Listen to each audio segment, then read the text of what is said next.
I asked my daughter to share her wedding with her pregnant sister. She refused, so I slapped her. Now she's erased me from her life forever. Anna, who is 28 years old, and Lily, who is 25 years old, are my two children. From their early years, they had changed. Anna was the independent one who didn't require constant instruction on how to accomplish tasks. In contrast, Lily was more brittle. I don't say it with disdain, but she started exhibiting health issues, nervousness, and trouble adjusting to school about kindergarten. What any mother would do, I did. I gave her more of my time, care, attention, and even money. What more was there for me to do? When Anna was a teenager, she once complained about it. She said it was unfair and questioned why Lily could use her makeup without asking, or why I had purchased new makeup for her from Sephora. "You're sisters, you should support each other," was my standard response, and that was sufficient for a time. We provided them with living expenses and tuition assistance while they were in college. The first to gain independence was Anna. Years ago, she moved in with her lover. Both of them are financially prudent and have solid jobs, but Lily still resides with us.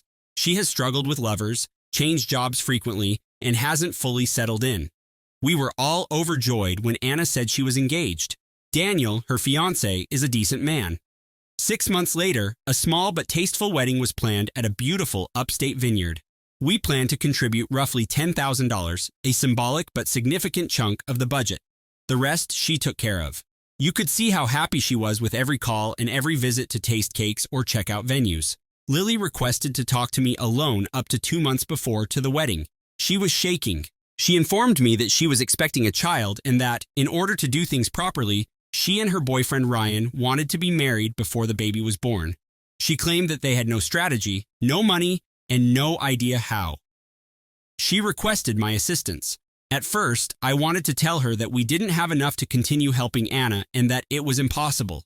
I couldn't stop thinking about it after she said, "What if we use Anna's venue just once?" I didn't say, "I don't want my child to be born out of wedlock." I had a conversation with my hubby that evening. He seemed to know what was going to happen as he gazed at me. "No," he responded, "there would be mayhem." He continued, "We could ask if they'd agree to a joint wedding. It wouldn't be that crazy." I didn't respond. Instead, I went to bed. His voice was low, like someone throwing forth a suggestion they know they shouldn't. I couldn't sleep, though. I kept thinking about Lily, the baby, and how Anna already had everything worked out, and that perhaps, just for this one occasion, she might relax a bit. We were only going to ask Anna to make room for us to share, not to postpone her wedding or vanish. Siblings do that, don't they? I organized a brunch for the family. I thoughtfully arranged the fresh fruit salad, mimosas, and Anna's favorite quiche. Even Lily tried to get ready, although it was obvious she was anxious. When Anna is enthused about something, she always comes with that contagious energy. Pictures of the location, her dress fitting, and the cake design were all over her phone. I cut her off as she continued to talk, her voice full of joy. I took her hand and informed her that I needed to share something significant with her. I told them Lily was expecting. After a moment of hesitation, Anna smiled, congratulated her, gave her a hug, and assured her that she would be there for her if she needed anything. I said, "This is going to be fine." Then I added, "We want to ask you for something." Anna nodded, but scowled. I informed her of Lily's predicament, including her wish to get married before the baby was delivered and her financial difficulties. I inquired as to whether her sister might be able to use the location for her own wedding. Anna took a moment to take it in and blinked. Slowly, she said, "You want me to cancel my wedding?" No, just for your sister to get married that day in your place," I said. "You already have your life organized. She's just starting out, and the baby, we don't want him to be born out of wedlock." Lily's voice was shaking as she pleaded, "Please, Anna, not everything is about you. Everything goes well for you. I need this." The silence was agonizing until she whispered, "No, I'm sorry. I can't." "No," Anna said again, remaining composed. "It's not fair. I've planned this for 6 months. It's my wedding, something I've dreamed of forever. I can't just disappear." I made an effort to diffuse the situation. I assured her that Lily would be appreciative, that the infant deserved better, and that she had to comprehend as the bigger sister. She responded, "I'm not doing it," and got to her feet. "And if you're going to continue with this, I'd rather leave. But Lily got up before she went. She shouted, "You're so selfish! You only think about yourself. You have everything. What does it cost you to help me for once?" I made an effort to soothe her. I reminded Anna that Lily had no one else and that we couldn't afford another wedding. "Dad is contributing 30% of your wedding budget, so I have a right to it too," Lily shouted out. As though she had been smacked, Anna's jaw dropped wide. She said, "All right, you think you have any right to my wedding?" Before leaving with a final dejected glance. We sat there. The air was heavy with tension. Lily was in tears. This shouldn't have happened this way, was all I could think. However, there remained a path, a more sensible choice. Perhaps she could share if she couldn't give it all up. That word felt reasonable and fair. We only wanted to enjoy her wedding as sisters and a family, not ask her to give it up. How difficult could that be? When I suggested we speak with Anna once more, my husband gave me a worried look. He warned me that we might have gone too far and that we were pushing her too hard. But when Lily gazed at me with those beseeching eyes every day, as though everything relied on me, I couldn't give up. So I made lunch again. I told Anna that we only wanted to chat and that we wanted to apologize, but we weren't going to force her to cancel the wedding. Anna arrived grinning tensely. We didn't talk as we ate. Nothing more than a few kind remarks were made. I ended by telling her that we were sorry, that we understood her viewpoint, and that we wanted to make things clear. I introduced the new proposal as soon as she agreed and accepted the apology. "So, what would you think about sharing the wedding with your sister?"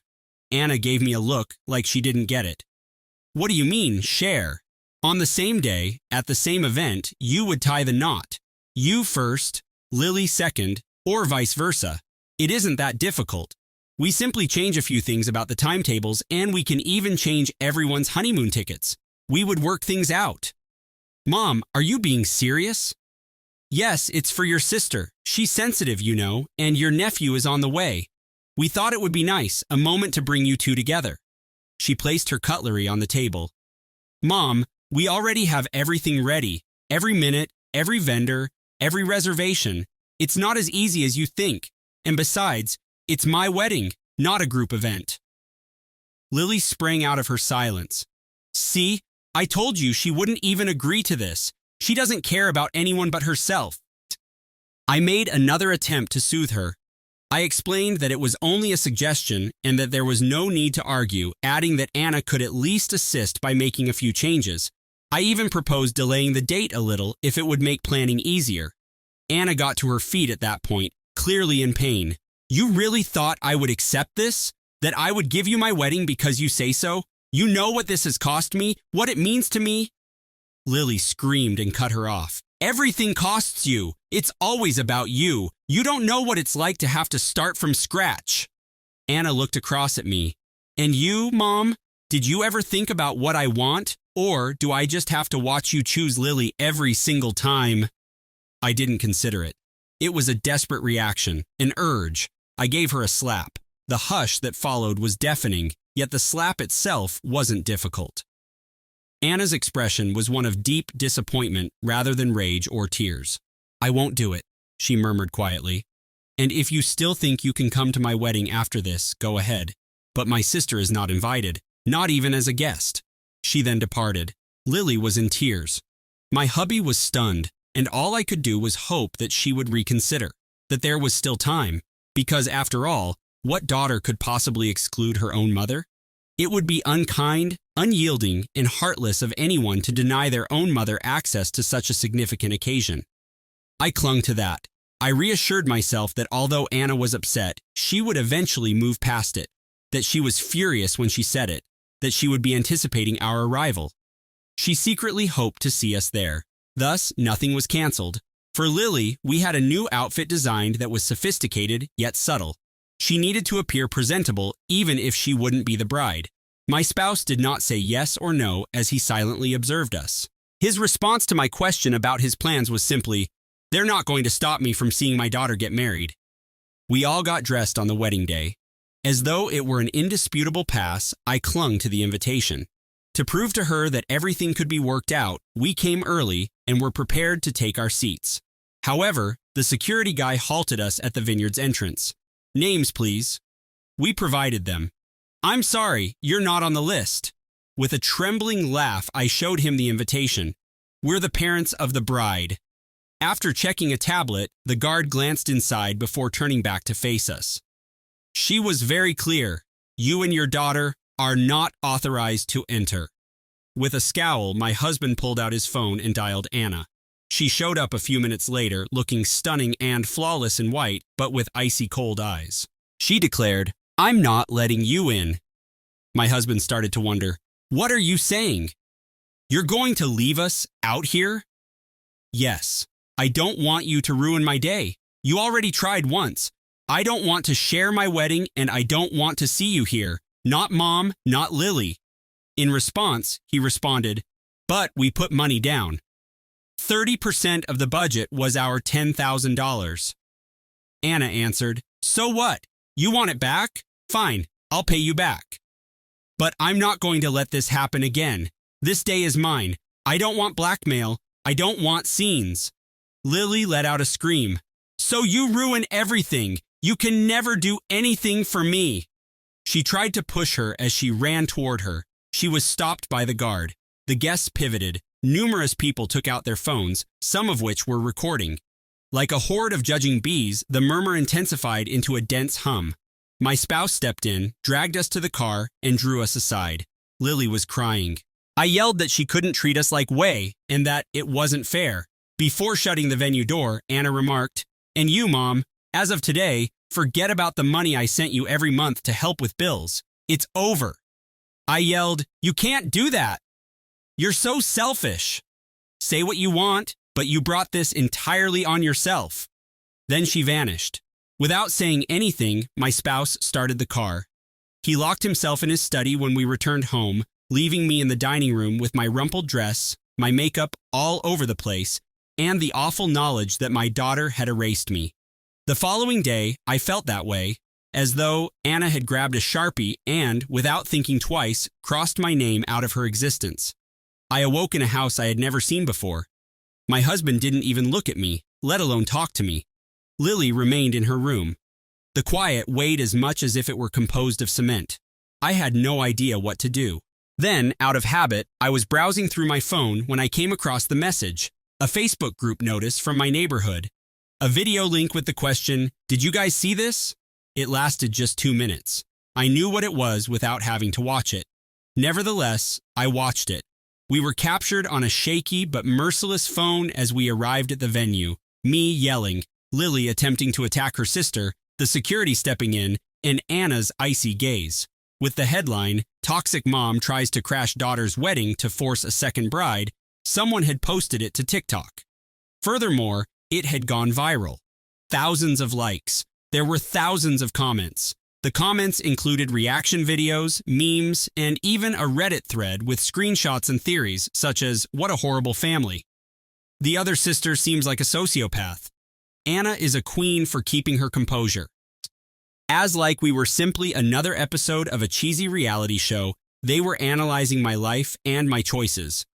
I went in search of Lily. Her legs were drawn up to her chest as she sat on the floor of her bedroom, staring blankly. I sat next to her and talked to her. She remained silent. After an hour, someone knocked on the door. It was her boyfriend, Ryan. With hope, I allowed him in. I believed he had come to reassure her that everything would be all right. However, he hadn't. He glanced at Lily and then at me while he stood in the center of the corridor. He spoke in a stern, controlled tone. "Did you really think that would work?" Lily stared at him in confusion. "I knew it was crazy.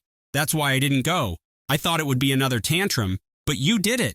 You tried to crash your sister's wedding. You've become a public laughingstock. What kind of mother does that? What kind of fiancé?" Lily broke down in tears. She informed him that she was desperate and that she did it for them and the baby because she didn't want to lose him. He gave a headshake. "I'll take care of the child. I won't leave you alone with that. But I don't want to marry you. I don't want to build a family on manipulation and shame. I'm not that kind of man, and you're not the woman I thought I knew." He didn't turn around. Lily didn't call for him or scream. As like she already knew it was going to happen, she simply let him go. Then she collapsed. Later, I discovered her seated on the floor in the shower, the water rushing continuously over her fully clothed body. She was whispering something I couldn't understand. She pulled me away when I knelt down to give her a hug. "You ruined everything." I was sliced like a knife by the statement. I tried to defend myself by telling her that I was simply attempting to assist and that my actions were motivated by love. However, I no longer even believed in myself. My husband summoned me into his study that evening. He shut the door. His statements were final, but he didn't yell. "If you interfere in Anna's life again, if you make one more move, I'm filing for divorce. And this time, it won't be a threat. It will be a decision." I was at a loss for words. I nodded because I was exhausted, not because I agreed. He hasn't talked about the wedding, touched me, or slept in our bed since, as though words are not as effective as silence as a form of punishment. And I'm left here, watching Lily disappear into the night, thinking about Anna, who is still on her honeymoon, grinning in pictures while everyone applauds her for standing up for her marriage and her honor, and wondering whether I was the one who went too far at some point throughout this whole ordeal. For days, I've been thinking the same thing. When did I cross it? Was it when I requested that Anna postpone her wedding? I raised my hand and struck her for the first time since she was a child when I demanded that she share it. Or was it earlier, when I unconsciously concluded that one daughter needed more assistance than the other? Although the house is quiet, it is not serene. I hardly breathe the same air as my hubby. Since the night he told me it was enough, he hasn't given me a glance. I'm not sure if he's forgiven me or if he's simply holding out for the ideal opportunity to strike me. As if I don't exist, I watch him go about his day, sip his coffee, and head off to work. In my own house, I've turned into a ghost. Lily has also changed. She hasn't taken a shower in 2 days, hardly speaks, and hasn't left the house since Ryan left her. Her cheeks are hollow and her eyes are sunken. There are moments when I hear her mumbling to the unborn child. At times, she simply lies in bed and gazes up at the ceiling. One night, I tried to get close to her. I wanted to touch her hair and handed her tea. Without glancing at me, she said, "Stop looking at me like that, like you're the victim. You pushed me into this." I was at a loss for words because perhaps she was correct. Anna has not phoned or written. I'm not sure if she considers me. I don't think so. She told me to forget her and that she had erased me when I last saw her, wearing a white outfit. I'm still missing her. I've sent her at least 5 emails that I've since erased. I attempted to explain in each one that I didn't know how to manage it, that I did it out of love, and that I wanted to support her sister. I never sent them, though, because every attempt sounded like a pretext, like more manipulation. The video is still going viral. They now claim that an interview will be featured on a local entertainment news program. Someone got in touch with a visitor. They are referring to it as the botched double wedding drama, as though I were a cartoon character, a villain from a soap opera. They call me the poisonous mother. Perhaps I am. Perhaps I simply didn't realize it until it was too late, but I always was. I've begun speaking softly to myself. I pose questions to myself that no one can respond to. Did I treat Anna unfairly? Did I become partial because I felt sorry for one daughter? Did I genuinely want to keep Lily safe for her sake? Or was it only to avoid feeling like a bad mother? I no longer have any certainty. All that is evident is that I lost something that cannot be replaced. My spouse, my girls, my reputation, and myself. And now I'm here writing this, not because I think I deserve sympathy or expect to be saved, but because, despite everything, I still find myself wondering, am I the terrible guy? If you enjoyed it, please remember to subscribe to the channel and leave a comment. I'll see you in the next stories. My brother stalked my girlfriend for 2 years, and our parents tried to bribe her to drop charges before his 18-month jail sentence. My 30 male younger brother Albert, 27 male, has been wrecking my life for years, but my parents refuse to see it. He is now targeting my girlfriend Claire, a 26-year-old woman, and I am at a loss for what to do. We live in a little Ohio town where everyone knows each other. My parents own a successful accounting firm and value their reputation. They had me first, and Albert 3 years later. Albert was perfect in their eyes from the start. When Albert was 7 and I was 10, I saved my allowance for months to purchase a remote control helicopter. Albert asked to play with it, but I declined because he had already damaged 2 of my toys that week. While I was in school the next day, he took it outside and flew it straight into our neighbor's fence, utterly breaking it. When I returned home and discovered the parts, Albert informed our parents that I had flown it carelessly and it had been an accident. My parents made me apologize to Albert for not sharing and bought him his own helicopter the following weekend. When I was 15, I had been with my first girlfriend, Sophie, for about 6 months. Albert, who was 12 at the time, began telling others at school that I had cheated on her with several girls. He made up elaborate stories about seeing me with other girls behind the movie theater and at parties I had never been to. Sophie broke up with me without even asking for my side of the story. When I confronted Albert, he just shrugged and said, "Maybe I shouldn't be so boring if I wanted to keep a girlfriend." My parents told me I was overreacting and that guys will be boys. The practice persisted into high school and college. Albert found a way to end every significant relationship I had.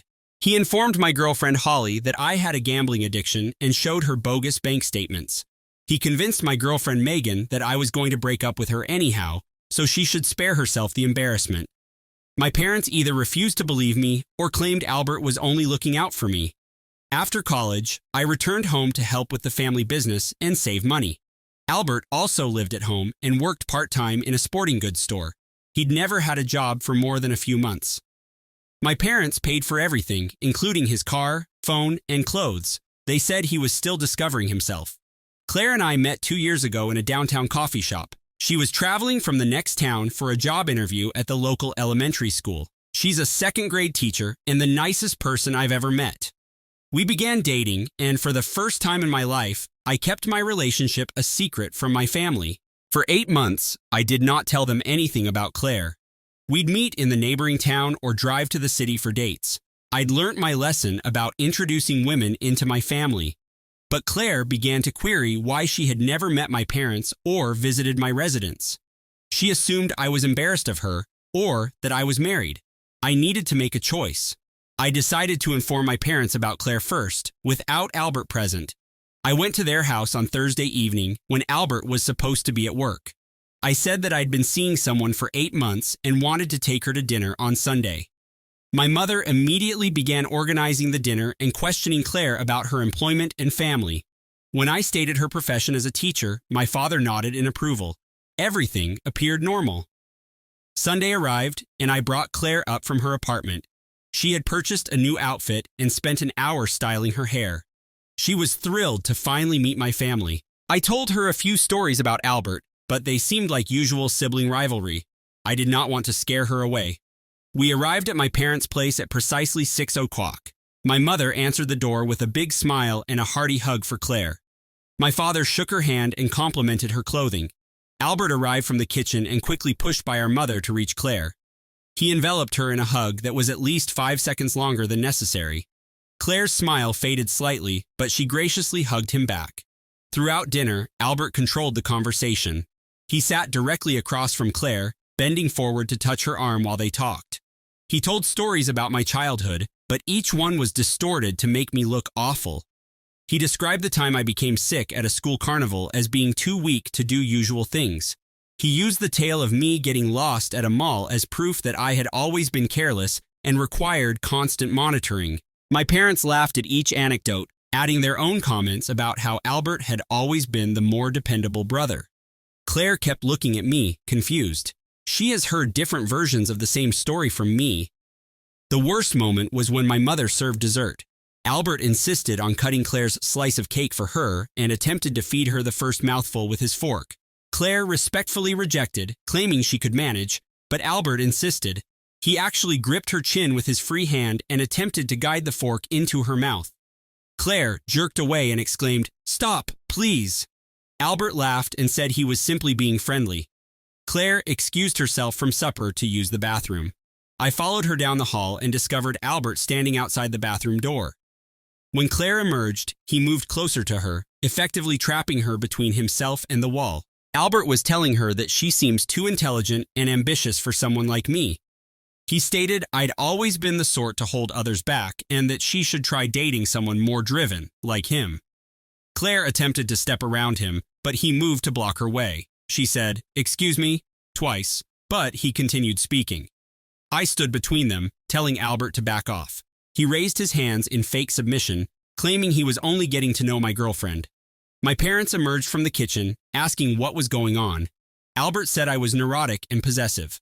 My father advised me to relax and quit being so territorial. We left soon after that.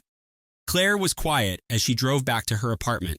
She finally admitted that dinner had been awkward and Albert had made her feel uneasy. She inquired whether he always acted this way around ladies. I told her the truth about his pattern of destroying my relationships.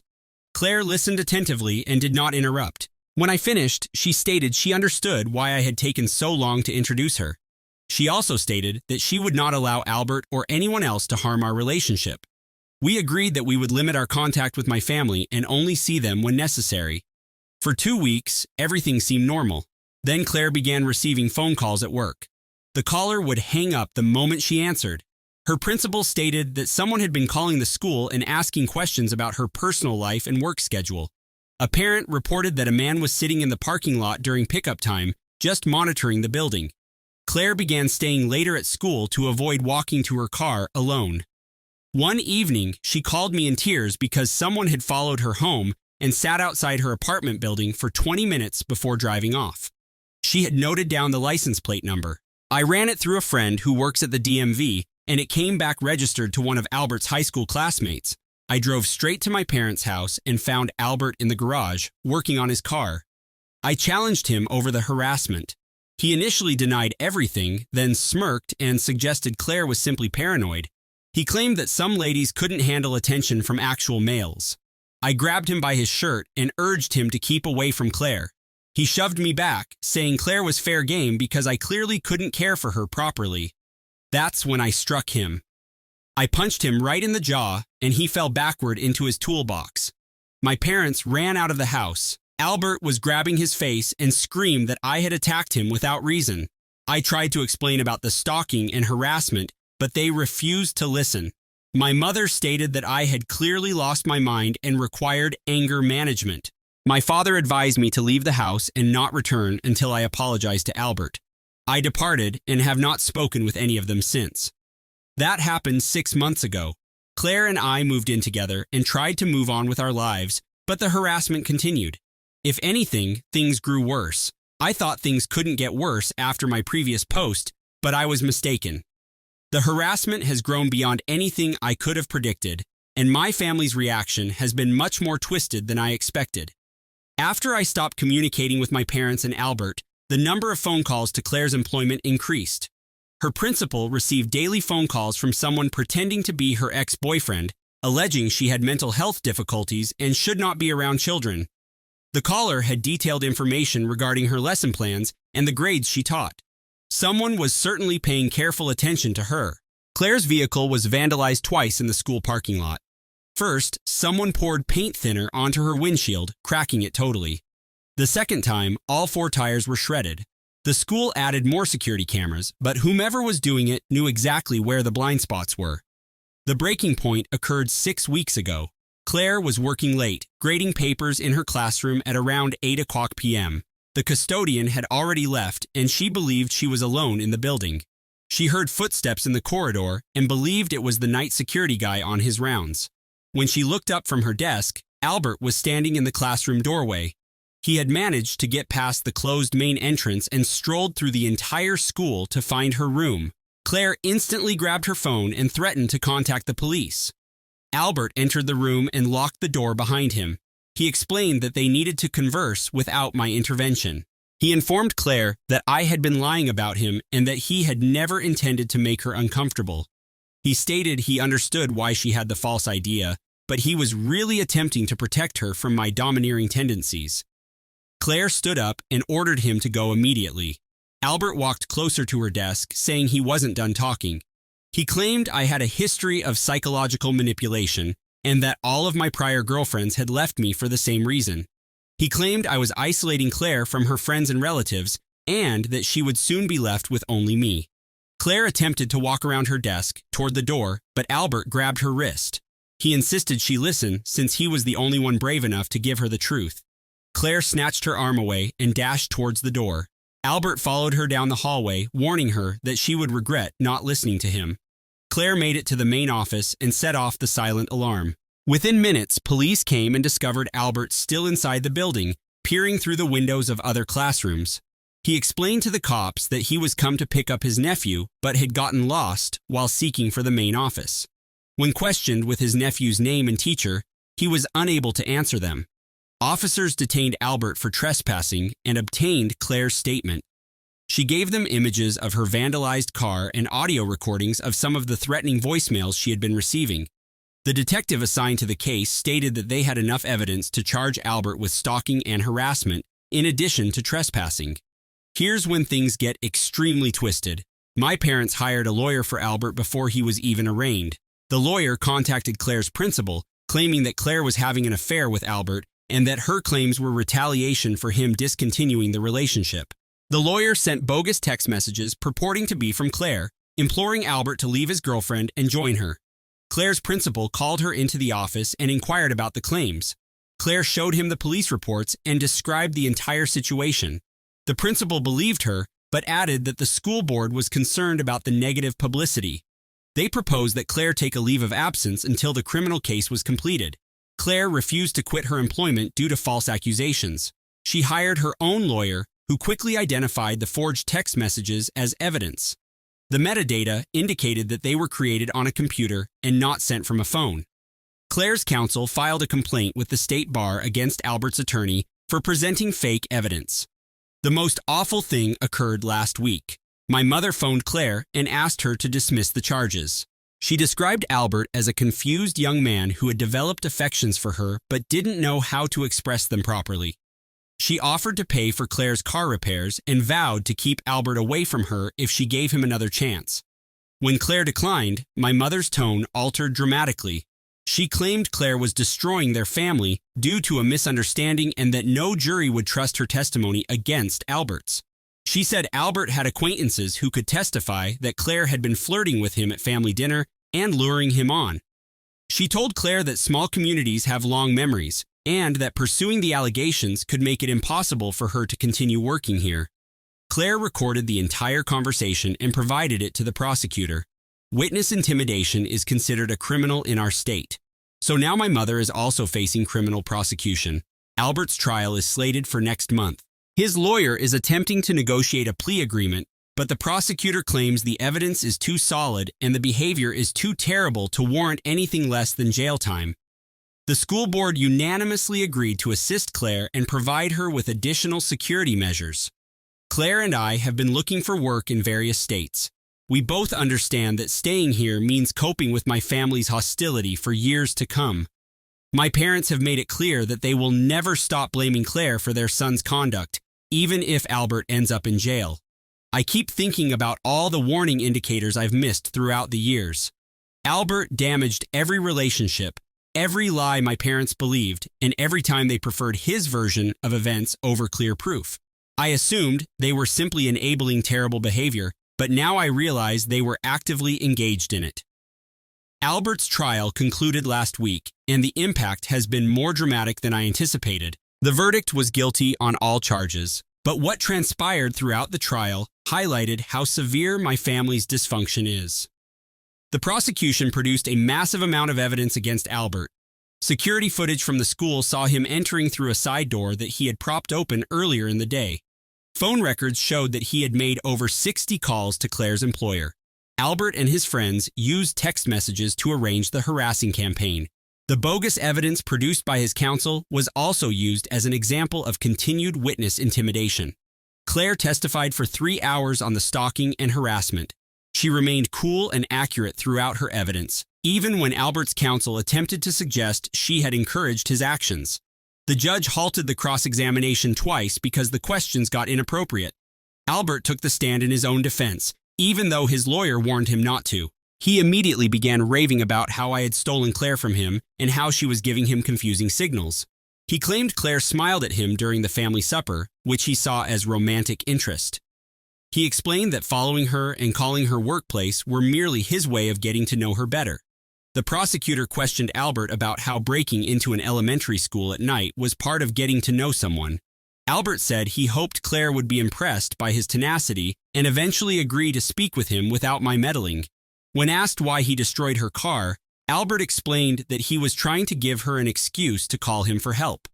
The most painful moment occurred when the prosecutor showed a recording of my mother threatening Claire. Albert stopped the video, yelling that his mother was correct and Claire was destroying their family. He stated that Claire should have been appreciative for his attention because most women would be fortunate to have someone battle for them the way he had fought for her. The jury deliberated for little than 2 hours. Albert was convicted of stalking, harassment, criminal trespassing, and vandalism. The judge sentenced him to 18 months in jail, followed by 2 years probation. He was also ordered to avoid contact with Claire and me for 5 years. Albert's reaction to the ruling was dramatic. He began screaming at Claire that she would regret ruining his life. He threatened to let everyone in town know what kind of person she was. The bailiffs had to physically restrain him as he was hauled out the courthouse. My parents sat in the front row for the entire trial, glaring at Claire and muttering to one another. Following the verdict, my father stood up and declared that it was a farce of justice. He said that Albert was the true victim and Claire had twisted the entire thing to make herself appear innocent. My mother's trial for witness intimidation was set for the next week. She accepted a plea deal that included 6 months of house arrest and community service. Her attorney managed to keep her out of jail because she had no past criminal record, but she now has a permanent criminal conviction on her record. The local papers covered both cases extensively. My parents' accounting firm lost several significant clients who refused to work with a family involved in stalking and witness intimidation. My father had to sell his partnership in the firm and take a job with a larger company in the next county. The most stunning revelation occurred following Albert's imprisonment. His cellmate from his brief pretrial imprisonment contacted the prosecutor with additional information. Albert had allegedly boasted about destroying my prior relationships and had outlined plans to further his harassment of Claire if he was released. Albert told his cellmate that he wanted to follow Claire to her new employment and continue harassing her. He claimed he was confident he could finally wear her down and persuade her that I was the problem. He further stated that he had pals who were eager to help him continue the campaign even if it meant going to jail. This information was utilized to support the maximum sentence and the extended no-contact order. The prosecutor claimed Albert's own remarks demonstrated he had no intention of changing his behavior and posed a continuing threat to both Claire and myself. Claire and I received employment offers in Colorado the day after Albert was sentenced. We accepted instantly and gave notice at our current positions. Claire's principal and school board issued letters of recommendation praising her professionalism throughout the ordeal. Several instructors and parents also wrote letters praising her integrity and effort. We've started packing and will be gone before Albert is freed from jail. Claire claims she is not fleeing the situation, but rather preparing for a new life in which Albert's acts will no longer define her. I fully agree with her. The challenges have fractured my extended family. Some relatives say Albert received just what he deserved and have apologized for my parents' actions. Others believe Claire overreacted and that we should have handled the situation privately inside the family. I've decided not to retain relationships with people who believe stalking and harassment are acceptable family actions. We've been in Colorado for 4 months now, and life here has been very different from what we left behind in Ohio. Claire got a job in an excellent primary school, and I work for a marketing agency in Denver. For the first time in years, we can wake up without fear of harassment or family conflict. Albert was freed from jail 2 weeks earlier, having served his entire sentence. His probation officer contacted us to confirm our address and reminded us of the no-contact rule. He broke the injunction within 3 days after being released. Albert found our new phone number and called Claire's school, claiming to be her brother and reporting a family emergency. Claire had expressly warned them about probable harassment from Ohio, which raised suspicions among the school secretary. They called Claire to confirm, and she promptly informed the local police and Albert's probation officer. Because Albert crossed state borders to break the no-contact order, federal charges were filed. He was detained again within a week and now faces more jail time. His probation was revoked, and he faces another 18 months in prison. My parents presumably drove to Colorado to look for us following Albert's arrest. They went to Claire's school and requested to talk with her, claiming they wanted to apologize and resolve matters. The school principal summoned the police, who walked my parents off the campus and warned them against trespassing. That evening, my parents arrived at our apartment building. They managed to get past the security door and were knocking on our door when we arrived home from work. My father instantly began ranting about how we had wrecked their family and Albert's life. My mother cried and begged Claire to withdraw the additional charges against Albert. I told them to leave immediately, or I'd contact the cops. My father stated they had driven 12 hours to speak with us and deserved to be heard. Claire quietly took out her phone and began dialing. My mother grabbed Claire's arm and claimed she only needed 5 minutes to explain everything. This was their second mistake. Putting hands on Claire after everything that had transpired was unforgivable. I went in between them and informed my parents that they had precisely 30 seconds to leave our building before the cops arrived. My father began threatening to sue us for harming his business and family's reputation. He promised to make sure everyone in our new neighborhood realized who we truly were. My mother claimed they had spent their entire life savings on lawyers and court bills because of us. The cops arrived and arrested both of my parents for harassment and trespassing since they had crossed state boundaries to torment us. Federal prosecutors are considering filing further charges. The local district attorney stated that my parents' behavior demonstrated an escalation pattern that called for harsh punishment. Claire and I testified via video link at Albert's federal sentencing hearing last month. The judge sentenced him to 2 years in federal prison and 3 years of supervised probation.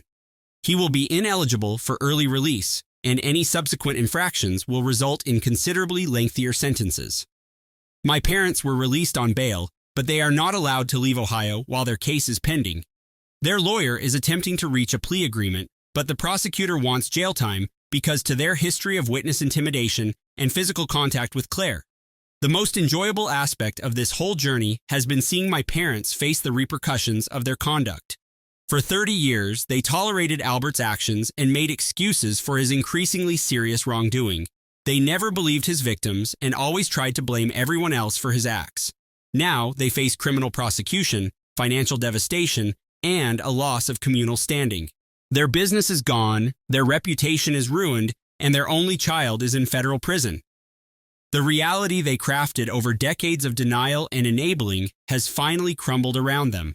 Claire and I married last month in a quiet ceremony attended by only a few of our closest friends. We did not invite any family members and did not make it public. We wanted our wedding to focus on our future together, not on the unhealthy relationships we had left behind. Several people have asked if I ever feel guilty for what happened to my parents and Albert. The answer is no. Every decision they made, lie they uttered, every victim they blamed contributed directly to this result. They had numerous opportunities to confront Albert's actions, but decided not to. They caused this scenario via years of intentional blindness and enabling. Claire is pregnant with our first kid, due in the spring. We've decided to raise our children without any interaction with my parents or Albert. Our children will grow up knowing they are safe and protected, something I never had in my own upbringing. We've constructed a life around honesty, accountability, and mutual respect. We will not allow harassment, manipulation, or abuse from anyone, even family members. Breaking the cycle of dysfunction was the best decision we'd ever taken. People occasionally ask if I miss my family or regret cutting them off entirely. I don't miss the endless drama, the gaslighting, or the uncertainty of what Albert will do next. I have no regrets about protecting Claire and our future children from those who refuse to face their own destructive behavior. Claire and our unborn child make up my genuine family. We're creating something healthy and stable together, distant from the toxic environment that defined my first 30 years. That is enough family for me. Story number 2. After being tormented by his family for being poor, I uncovered my husband's secret first marriage. Now I'm divorcing him and launching a business with his sister. Hello, everyone.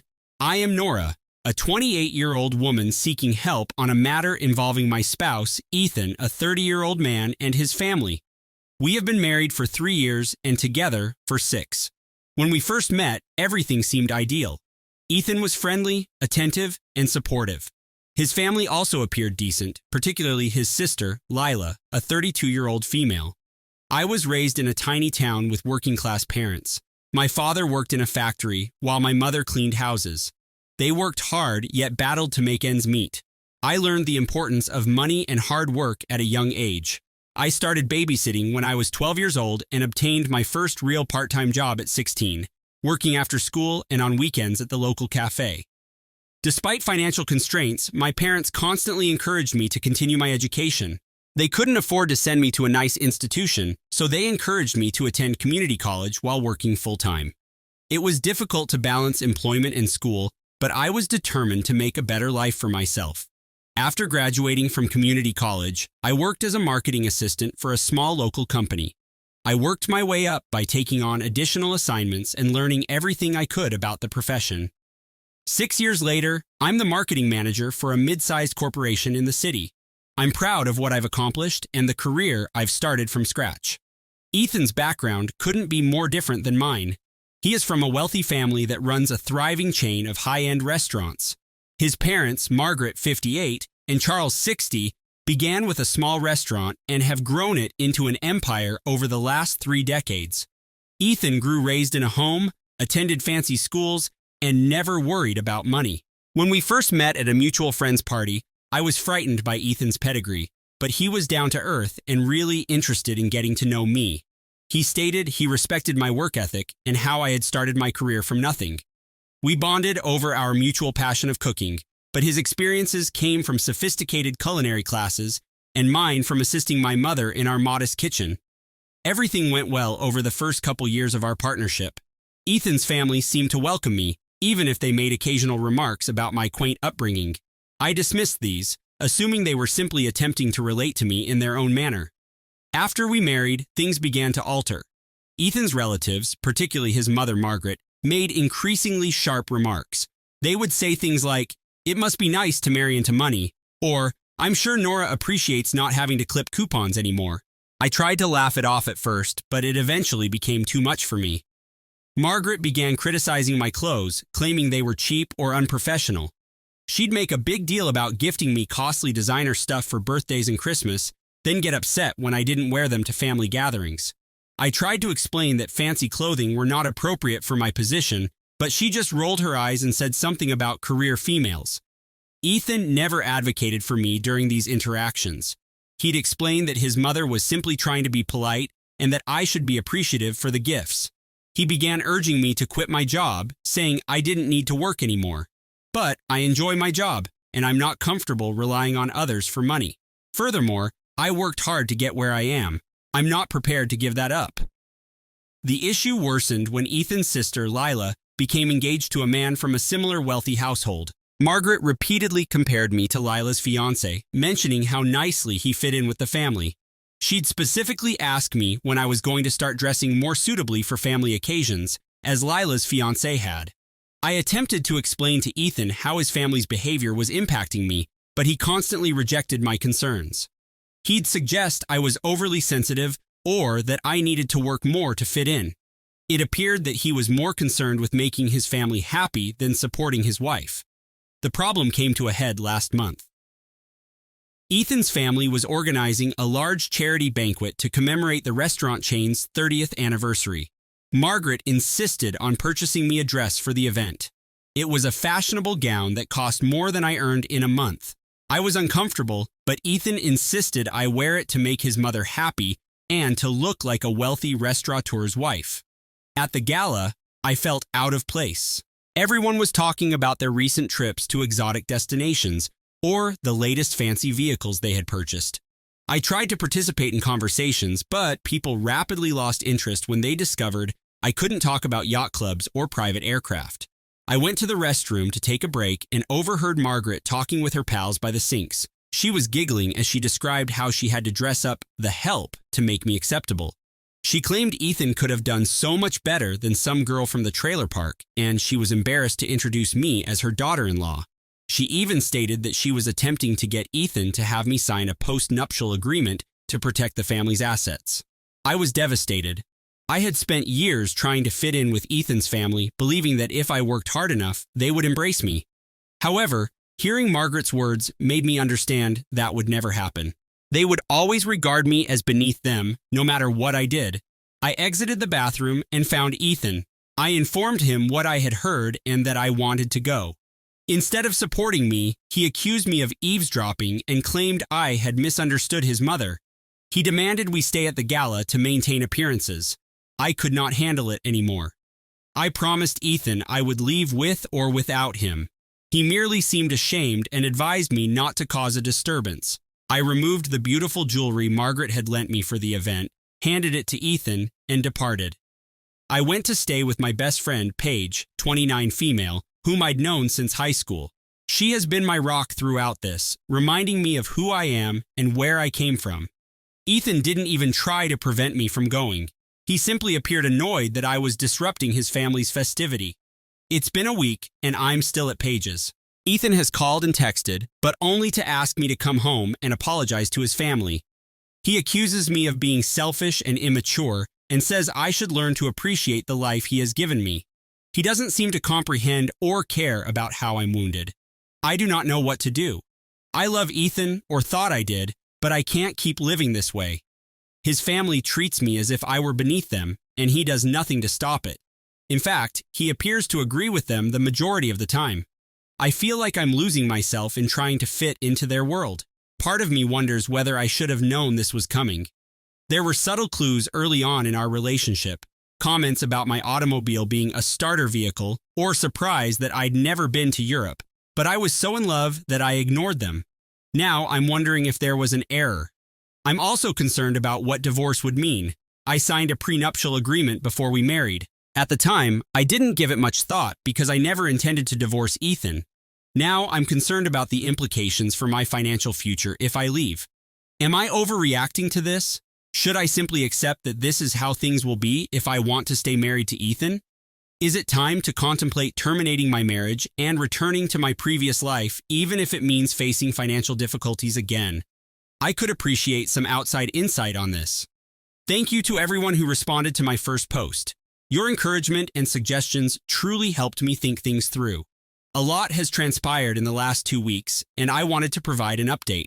After spending a few days at Paige's, I decided to return home and talk to Ethan. I hoped that if we had a real, honest chat away from his family, we could work things out. I was mistaken. When I went home, Ethan pretended nothing had occurred. He did not apologize or mention the incident during the gala. Instead, he informed me that his parents were coming over for dinner that night, and I needed to apologize to them for my nasty behavior at the event. I couldn't believe what I heard. I assured Ethan I would not apologize for standing up for myself.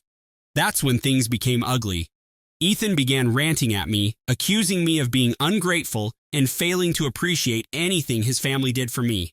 He mentioned how they had paid for our wedding, which I had not wanted to be so extravagant in the first place, and how they had assisted us with the down payment on our home, which I had also wanted to be smaller and more modest.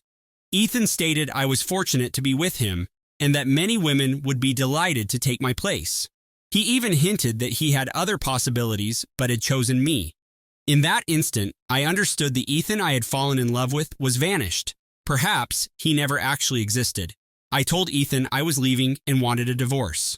He chuckled, saying I'd never make it without his and his family's money. He reminded me of the prenuptial agreement I had signed and told me that if I left him, I would be left with nothing. Then he said something that terrified me. He threatened to use his family's connections to destroy my career if I tried to leave. I grabbed my luggage and departed, returning to Paige's apartment.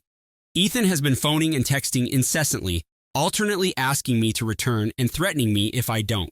I've been researching my legal options, but I'm concerned about going up against Ethan's family and their costly lawyers. This is where things take an unexpected turn. 2 days ago, I received a call from Lila, Ethan's sister. She offered to meet me for coffee. I was concerned given what had happened with Ethan's family, but I chose to listen to her. When we met, Lila dropped a bombshell. She informed me that she had wanted to leave the family business for years, but was frightened of being cut off financially. She stated she couldn't bear how her parents and Ethan treated me, and it wasn't the first time they'd done anything similar. Ethan had previously been married, Lila claims, around 5 years before we met. His ex-wife, Isabel, was likewise from the working class. According to Lila, Isabel was handled the same way the family treated me, with continual criticism and attempts to change her. Ethan never stood up for her either. Isabel departed their marriage after only a year. Lila claimed Isabel's family gave her a large sum of money to keep silent about how she was treated.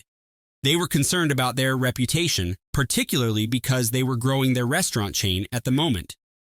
Lila handed me documentation proving everything, including the settlement agreement with Ethan's ex-wife. I was shocked. Ethan had never discussed his marriage before. When I asked why she was telling me all of this now, Lila explained that she couldn't stand by and watch it happen again. She also stated that she was preparing to leave the family business and requested my assistance. Lila aspires to build her own business that is radically distinct from her family's. She has an idea for a meal kit delivery business that teaches individuals how to prepare restaurant-quality meals at home. She has the culinary skills and business ideas, but she is concerned about the reaction from her family. She asked if I would consider doing business with her, suggesting my marketing skills would be beneficial. I'm not sure what to think. On the one hand, I'm upset that Lila didn't speak up sooner. On the other hand, I realize how difficult it may be to stand up to relatives, especially when there is a lot of money involved. And, I must confess, the prospect of beginning a new business is exciting. It would be an opportunity to apply my talents and knowledge in a new context and create something of my own. I have not responded to Lila yet. I am still absorbing what she told me about Ethan and his past marriage. I cannot believe he kept something so important from me. It makes me question what else he could have been hiding. I've chosen to go with the divorce. I contacted a lawyer and began the procedure. The lawyer believes we may be able to contest the prenup due to Ethan's refusal to disclose his previous marriage. Ethan is still unaware of the facts Lila told me. Part of me wants to confront him, but my lawyer told me not to do so right now. I'm worried about the future, yet I also feel relieved. I know I'm making the correct decision by leaving Ethan. I'm just not sure whether I should trust Lila and explore her business proposition. What if it's a trap set by the family? On top of that, my parents found out what had been going on. They are furious with Ethan and his family, and they want me to return home. Part of me wants to accept their offer. It would be an opportunity to regroup and plan my next steps. But another part of me believes that would be going backward. I've worked so hard to establish my life and job in the city. I'm also concerned about the potential impact at work. I'm not sure if Ethan will make good on his threats to damage my career. Should I start looking for a new job just in case, or will doing so make me look guilty? There is so much to think about, and I'm feeling overwhelmed. What are your thoughts, Reddit? Should I take a gamble and start a business with Lila? Is this all too complicated and I should just leave the entire family? Should I move back to my hometown or stay in the city? Any advice would be greatly appreciated. Hello again to everyone. It's been roughly a month since my last update and much has changed. I'd like to thank you all again for your help and advice. It's definitely helped me get through this terrible period. First, the divorce is proceeding. Ethan wasn't pleased when I served him with papers. He alternated between asking me to return and threatening to ruin my finances. I'm delighted I had Lila's knowledge regarding his prior marriage since it offered my lawyer some power. We are in the process of challenging the prenup, and my lawyer is positive. Speaking of Lila, I decided to get her thoughts on the business plan. We met several times to discuss her ideas, and I must say, I was impressed. Her meal kit delivery service concept is solid, with a focus on educating people how to prepare restaurant-quality meals at home. It's very different from her family's business, and I can see myself being thrilled about it. After much deliberation, I accepted to collaborate with Lila. We've been working on a business strategy and seeking investors. It's exhilarating, but also frightening. I understand that doing business with my soon-to-be ex-sister-in-law carries some risk, but I believe it is worthwhile. Lila has been quite supportive throughout this entire process, and I believe I can trust her. This is when things become complex. Margaret, Ethan's mother, learned last week of my partnership with Lila. She arrived to my flat, enraged. She accused me of attempting to take her daughter away from the family. Then she made a surprising proposal. Margaret offered me $1 million if I walked away from the divorce and the business with Lila. She promised to make sure Ethan treated me better and that the family accepted me. All I had to do was persuade Lila to rejoin the family business and forget about our venture. I was stunned. I informed Margaret that I needed time to think about it. She gave me a week to decide. I'm not going to lie. The money is attractive. It would alleviate many of my financial concerns and make the divorce process smoother. But I know it would mean abandoning my self-respect and betraying Lila. I can't help but wonder if this is some sort of test or trap. What if I agree and they use it against me later? I wouldn't put it past them at this point. They've already demonstrated how manipulative they can be. I haven't informed Lila about Margaret's offer yet. I'm scared it will jeopardize the trust we've been developing, but I also feel bad hiding it from her, especially because it concerns her. On top of that, I've been dealing with some consequences at work. I'm not sure if Ethan followed through on his threats, but I have seen several of my coworkers treating me differently. My supervisor called me in for a meeting last week and inquired if everything was fine at home. He added that he had heard some worries regarding how my personal life affected my profession. I attempted to tell him that I was treating everything professionally, but I am concerned about my job security. I had been debating what to do. The logical side of me says to decline Margaret's offer and go ahead with my plans, but a small voice in my head wonders if I'm making a mistake by turning down such a significant sum of money. What happens if the business with Lila fails? What happens if I can't find another job? I understand I need to make a decision soon. Margaret's deadline is in 2 days. I'm considering declining the offer, but I'm concerned about the potential consequences. What if they try to undermine my partnership with Lila? What if they make the divorce more difficult? I've also been considering my parents' invitation to relocate back home. It would be a new beginning away from all of this drama, but it would also entail giving up the life and profession I've made here. I am not sure I'm prepared to do that. I truly need some guidance, Reddit. How would you handle my situation? Should I accept the money and try to work things out with Ethan and his family, or should I stick to my guns and forward with the divorce and new business? What about my parents' offer to relocate back home? I feel like I'm at a crossroads, and each decision appears to have serious ramifications. It's been a while since I last updated. I wanted to let everyone know how things came out. First, I declined Margaret's offer. It was enticing, but I knew I could not live with myself if I accepted the money. I told Lila everything, and she thanked me for being honest. It actually strengthened our collaboration and increased our determination to achieve. The divorce was finalized 3 months ago. It wasn't easy, and Ethan's family pulled every trick in the book to make things difficult. However, because to the facts Lila supplied about Ethan's prior marriage, my lawyer was able to reach a reasonable settlement. Ethan's omission to reveal his previous marriage rendered the prenuptial agreement unlawful, entitling me to a more equal asset allocation. Regarding the business with Lila, we're off to a good start. We launched our meal kit delivery service 2 months ago and have had a fantastic response. We haven't made millions yet, but we're steadily increasing.